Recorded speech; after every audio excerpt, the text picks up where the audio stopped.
Hi guys, this is Larry, and I've had a couple of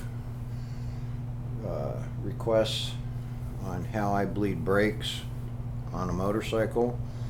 They're a little bit difficult, especially when everything is full of air and it's just been rebuilt. So I'm going to demonstrate how I do them, and it's start to finish. Right now the master cylinder's been rebuilt. It's bone dry, as well as both calipers. Everything's been taken apart, cleaned, and rebuilt. So here's the tools that I use.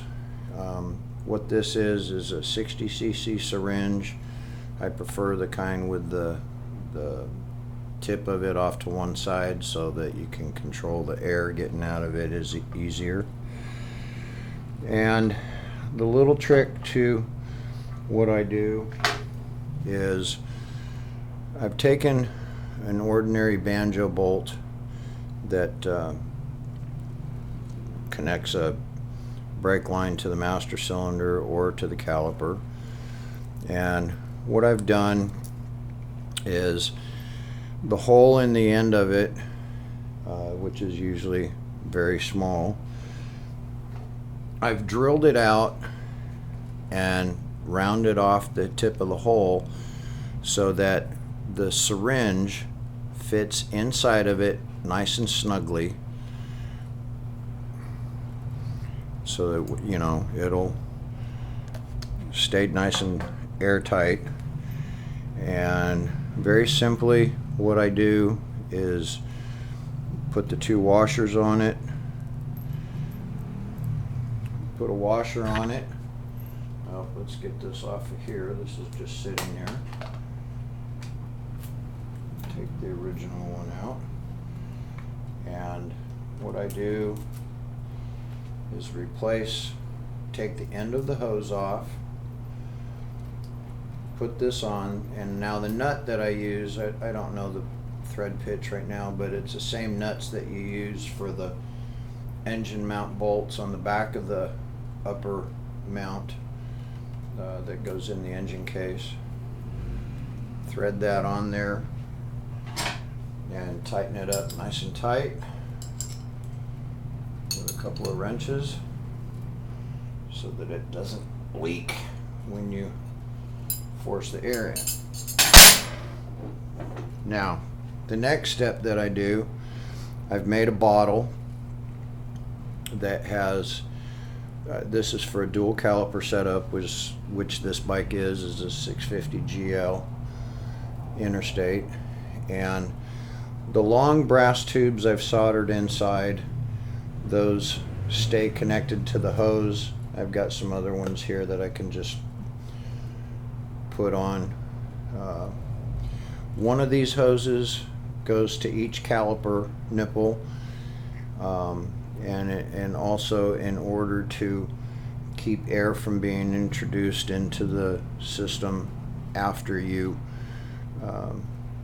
clean the calipers and all that, I put Teflon tape around the threads of the nipple so that they stay in place well, and the Teflon tape helps seal that little air chamber around the threads to keep it from drawing air back in. Although with this system you really won't have that problem because you're just straight forcing the fluid back out. So I'm gonna connect these and do the best I can with the camera movement here. It's not all that easy to do this by myself, but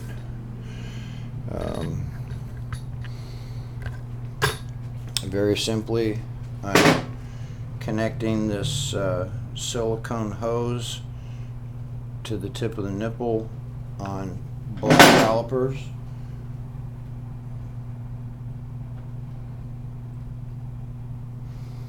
Sorry for the close-up of my shoulder. And what this is going to do also, I have put brand new brake fluid in the bottom of the jar. This allows you to see the bubbles and see when the bubbles and all the air is out of your system. Let me switch these around here so it's easier for me to see. This wheel's up in the air a little bit since I've got it on the stand, but there's that close-up view of my shoulder again. All right, now when you bleed a brake system, I've always been taught and told that you bleed the first brake line that is farthest away from the master cylinder. So we're going to be starting with the left front caliper. And before I move this, one of the other reasons I put the fluid in the jar is it makes it much easier to fill the syringe. Simply draw your brake fluid in, turn it upside down and get as much air out, even though initially it's not that important because you're forcing air out of it anyway.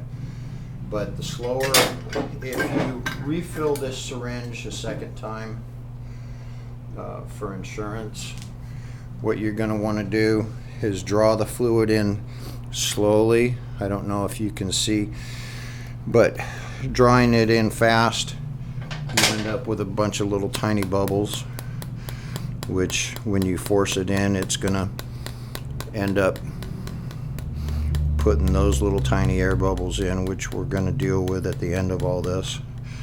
But anyway, if you do it the second time, simply tap on it, get all the bubbles out, let it sit a little bit if you want for all of them to go in.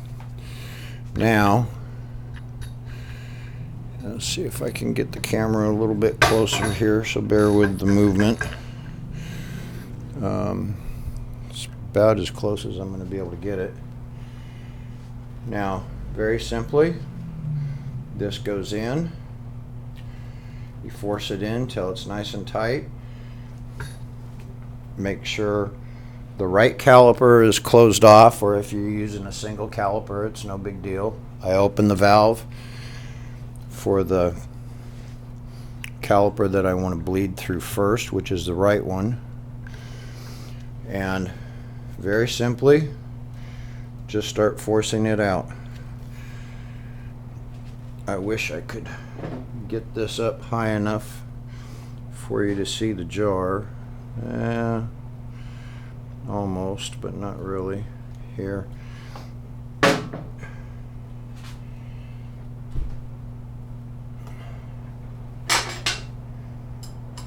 Well, believe it or not, I forgot to tighten the banjo bolt on the right caliper.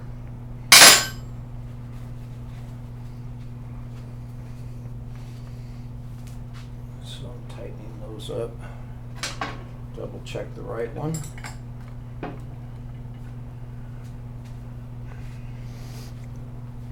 All right. Let's see. As I force the air, or force the fluid in, you're going to see the bubbles in the jar as best we can, coming through that one line right here. And I'm simply not real fast, just slowly forcing the brake fluid in through the syringe and in through the line. And when I get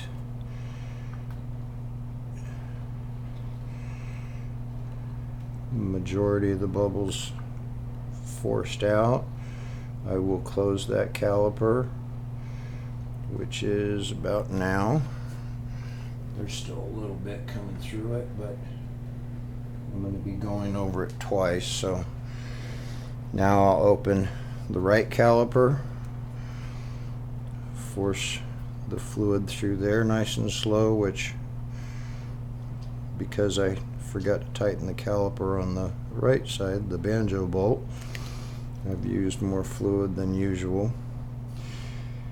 Okay, we have the majority of the bubbles out of it.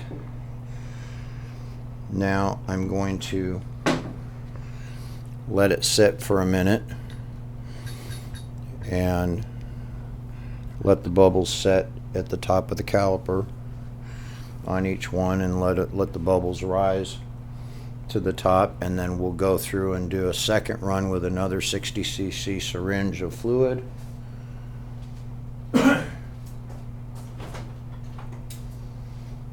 the meantime, I will show you how I do. I'll get the master cylinder ready.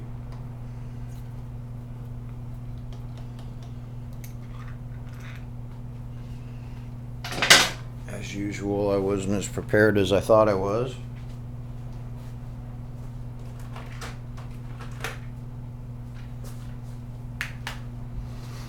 Now, after I bleed the master cylinder, to make sure that it doesn't leak all over the place, I'm not worried about this because I'm going through the whole front end of the bike, but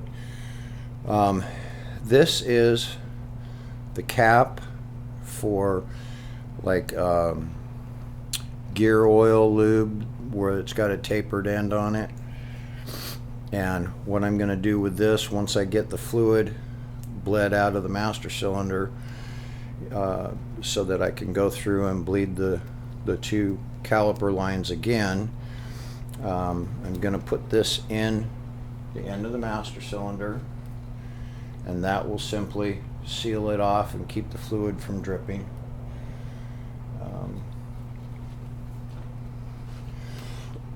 So I'm going to fill this up.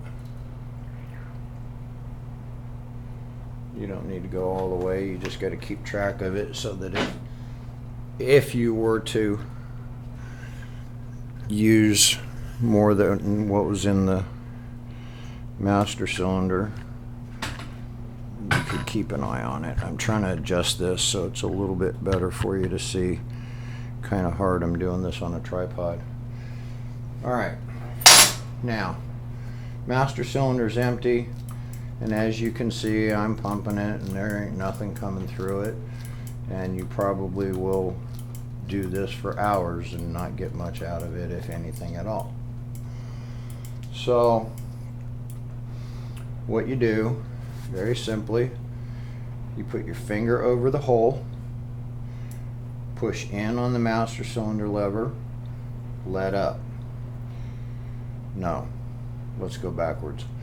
Pull in on the lever, get the pressure in, put your finger over it, and then let up. What that does is it draws the fluid in through the little tiny hole inside the master cylinder. Now release it, pull in again, put your finger back over it, and let up. And you can feel the suction. If I had the camera closer, you could actually see the fluid dropping. Okay, time 3. We've already got fluid. Now, I'm simply letting it bleed out past my finger, and I'm pulling in. We're done getting the master cylinder bled through. Put the cap in, wipe up your little bit of a mess that came past your finger. Luckily that I painted this master cylinder with that JP1 paint yesterday, and it doesn't get affected by this brake fluid at all. Okay, master cylinder's ready. It's flowing fluid in literally 3 pumps, which is not an easy thing to do if you're not doing it with that system. If you try to keep the line connected to the master cylinder and bleed it out, most of you know it makes it very difficult.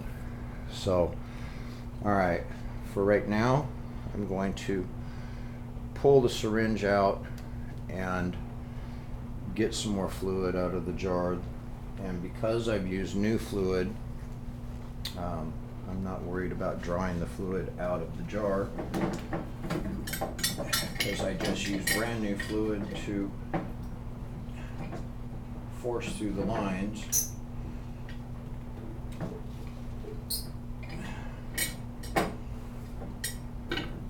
That figures we got a bunch of bubbles in it this time. trying to work around the camera tripod. As you can see, hopefully, there's quite a few bubbles in it this time. So, since I have time, I'm not going to deal with letting all of these bubbles go up. I'm going to let as much of it up as I can.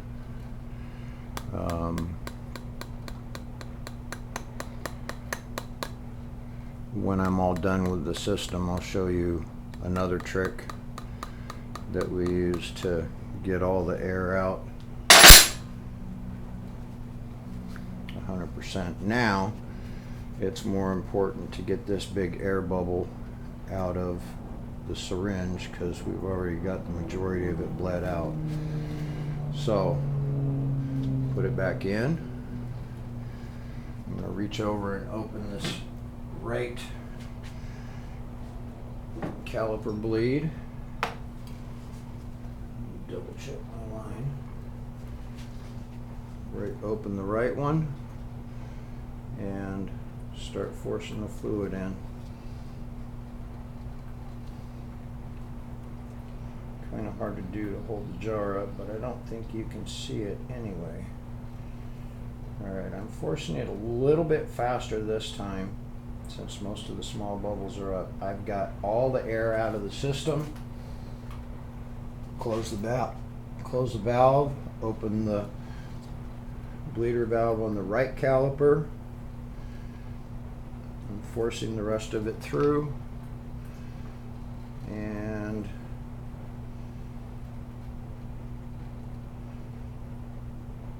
there we go. No more air. And that's it for that. Now, what we're going to do now is I'm going to take the syringe out. Of course, for those of you that have freshly painted bikes, cover everything with a towel and rags and all that, or whatever, to keep the fluid from getting on. I'm going to take this banjo bolt setup off.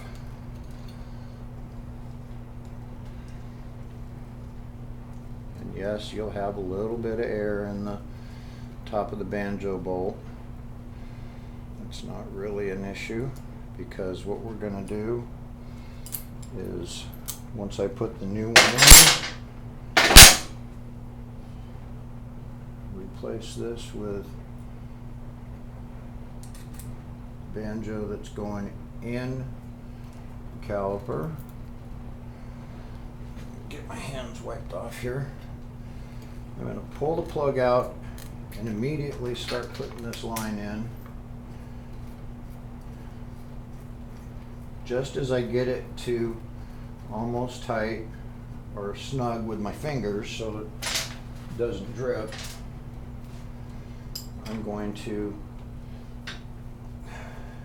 get a rag under here, slightly loosen this and pull in on the caliper or on the master cylinder lever so that it forces the air and the fluid out, and close it. I will actually do that a couple of times. However, again, not prepared. I didn't tighten down the master cylinder to do this. I just set everything up here last night so it was in place and dry. I didn't plan on doing this video, but I got thinking it's one of those things that I should do since I'm always getting questions about how to do it. Alright, I'm loosening. I'm pulling in on the master cylinder lever. There is no air coming out. Position your brake line where you want it and tighten it up. We are done. Now I've got to pump it up because the brake pads were not, they were all the way out. Now it's got pressure up against it. Instantly we have brakes up to about halfway on pulling in the lever. That normally would be okay for a lot of people. they would think they were done, everything's fine. However, what I do, and again, it wasn't right there next to me. You can tell I'm not a school teacher. All right, this is a piece of Velcro that I use. You can use wire or whatever you want, or a zip tie. Pull in on the brake lever, wrap this, and hold the brake lever in. Most of the time I'm doing this in the evening, so I'll let it sit overnight. Normally what I will do is turn the front end all the way to the left. That raises your master cylinder to its highest point, and overnight, or even throughout an entire day if you do it in the morning, those little tiny micro air bubbles that are in there are being made smaller by pulling in on the brake and tying it down. They will be made smaller because of the compression, just like scuba divers, when they come up, the bubbles get bigger. And those little bubbles will work their way up through this line and up into the caliper and out through the bleed hole inside. Because that's just the way gravity is with the air. Then after leaving it overnight, you pull this off and you'll be amazed at the difference in the amount of brake ability you have. Okay, that's it for my first how-to video.